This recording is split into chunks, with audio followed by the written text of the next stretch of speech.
Bienvenue sur notre chaîne où la parole de Dieu prend vie dans chaque message. Aujourd'hui, nous allons parler de quelque chose de crucial pour notre chemin de foi, la sagesse dans l'utilisation des mots et avec qui nous partageons nos rêves et nos expériences spirituelles. L'excitation nous amène souvent à confier des secrets à des personnes qui n'ont pas toujours les meilleures intentions. Mais la Bible nous enseigne que nous devons être prudents, demander du discernement à Dieu et protéger notre cœur des influences négatives. Dans cette vidéo, nous explorons ensemble l'importance de garder nos plans en garde, d'attendre le bon moment choisi par Dieu, et comment la sagesse biblique peut nous protéger des pièges. Préparez-vous à un apprentissage transformateur qui renforcera votre foi et vous aidera à mieux discerner qui devrait être à vos côtés dans ce voyage spirituel. Chers auditeurs, le thème qui me brûle le cœur aujourd'hui est l'importance d'utiliser judicieusement vos paroles dans tous les domaines de la vie. Si vous n'avez pas encore appris cette leçon, vous découvrirez bientôt que tout le monde n'est pas digne de votre confiance et que tout le monde ne devrait pas connaître les secrets et les plans que Dieu a placés dans votre cœur. La Bible nous enseigne à parler lentement et à prier pour obtenir la sagesse. C'est vital, car nous oublions souvent que l'ennemi de nos âmes, Satan, est toujours à la recherche d'occasions pour nuire à notre foi. Il veut voler notre joie et détruire notre paix, et il le fait de manière subtile, non pas avec des armes physiques, mais à travers les personnes et les situations qui nous entourent. Prenons l'exemple d'un chrétien qui faisait confiance à un ami, quelqu'un qui prétendait également suivre le Christ. Il sentait que Dieu avait placé une idée d'entreprise dans son cœur, une vision pour laquelle il avait prié et soigneusement planifié. Faisant confiance à cet ami, il a partagé tous les détails de son plan, estimant qu'il faisait la bonne chose. Cependant, quelques mois plus tard, à sa grande surprise et déception, il découvre que cet ami avait lancé la même entreprise au même moment, se positionnant ainsi comme un rival. Cela a brisé le cœur de l'homme, provoquant une grande amertume. Le fait que quelqu'un en qui il avait confiance, quelqu'un qui était censé être son frère en Christ, l'ait trahi d'une manière si profonde a ébranlé sa foi et l'a poussé à quitter l'Église.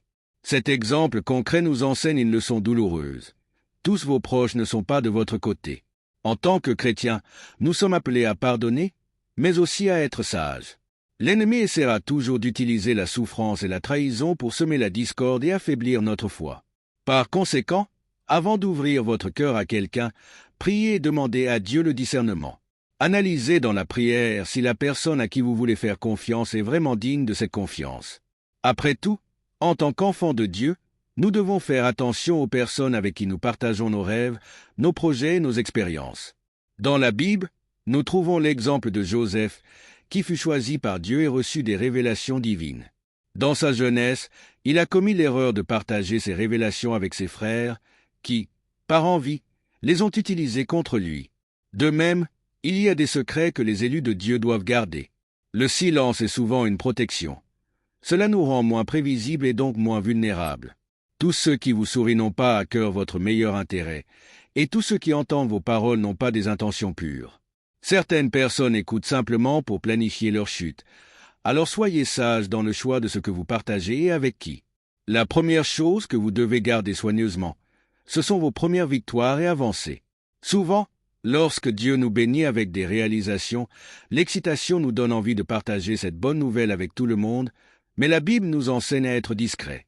Dans le psaume 23, 5, la parole nous dit que Dieu nous prépare une table en présence de nos ennemis, mais cela ne signifie pas que nous devons annoncer nos bénédictions à tout le monde. Dieu nous exalte en son temps et comme il le désire. Rappelez-vous que lorsque Saül fut un roi, le prophète Samuel ne l'encouragea pas à répandre cette nouvelle rapidement. On lui a dit d'attendre Dieu. Alors, quand Dieu vous bénit, ne vous précipitez pas. Soyez prudents et laissez le Saint-Esprit vous guider pour savoir quand et comment partager. Un autre point important est de ne pas révéler à la hâte les plans et les visions que Dieu a placés dans votre cœur.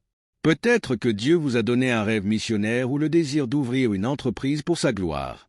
Ces choses sont précieuses et doivent être gardées judicieusement, car le diable utilise les personnes et les situations pour tenter de contrecarrer ses plans. Tout le monde autour de vous n'est pas spirituellement mûr pour comprendre ou soutenir ce que Dieu vous a révélé. Apprenez à faire confiance à Dieu et à discerner quand et avec qui vous devez partager vos expériences spirituelles les plus profondes. Soyez également prudents lorsque vous partagez vos rencontres intimes avec Dieu, comme vos rêves et vos visions.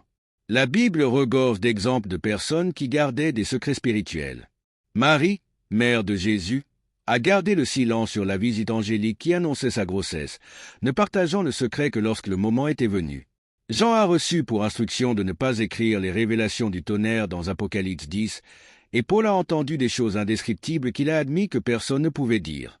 Tout comme eux, nous avons besoin de sagesse pour discerner ce qui doit être partagé et ce qui doit être gardé dans notre cœur. Chers auditeurs, que le Seigneur nous accorde la sagesse et le discernement pour surveiller qui nous permettons d'entrer dans nos vies et avec qui nous partageons notre cœur. Dans le psaume 1 à 2, nous nous rappelons l'importance de ne pas suivre les conseils des méchants, mais de méditer la parole de Dieu jour et nuit. Le choix des personnes que nous accueillons dans nos vies a un impact profond sur notre chemin spirituel.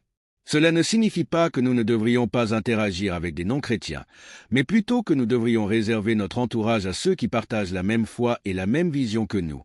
La Bible nous avertit dans 2 Corinthiens 6, 14 de ne pas nous unir de manière inégale avec les incroyants, et cela va au-delà du contexte des fréquentations ou du mariage.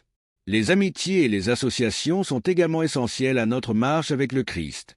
Nous devons être conscients des influences qui nous entourent, car, comme il est dit dans 1 Corinthiens 15, 33, la mauvaise compagnie corrompt les bonnes mœurs. Personne n'est à l'abri des influences négatives. Méfiez-vous des personnes qui semblent bonnes au premier abord, mais qui peuvent être un piège pour vous éloigner de Dieu. Enfin, allons vers Dieu dans la prière. Cher Seigneur, accorde-nous la sagesse d'être prudents dans le choix de nos compagnons et dans la décision de ce que nous partageons. Donne-nous le discernement pour identifier à qui nous pouvons faire confiance et faire entrer dans nos vies des personnes qui nous construisent dans la foi, qui prient pour nous et avec nous. Protège-nous, Père, des influences négatives et renforce notre discernement spirituel. Au nom de Jésus, Amen. Pour conclure, rappelez-vous toujours l'importance de marcher avec sagesse en recherchant le discernement dans vos paroles et vos actions. Dans le monde dans lequel nous vivons, faire attention à ce que nous partageons et aux personnes avec lesquelles nous nous connectons est essentiel pour garder notre foi solide et notre marche avec Dieu inébranlable. Puissions-nous toujours rechercher la direction du Saint-Esprit, en faisant confiance au Seigneur pour nous entourer de personnes qui nous édifient et nous rapprochent de lui. Puissiez-vous continuer à grandir en grâce et en sagesse, protégés et guidés par l'amour du Christ. Merci d'être avec nous et à la prochaine fois. Que Dieu bénisse abondamment votre vie.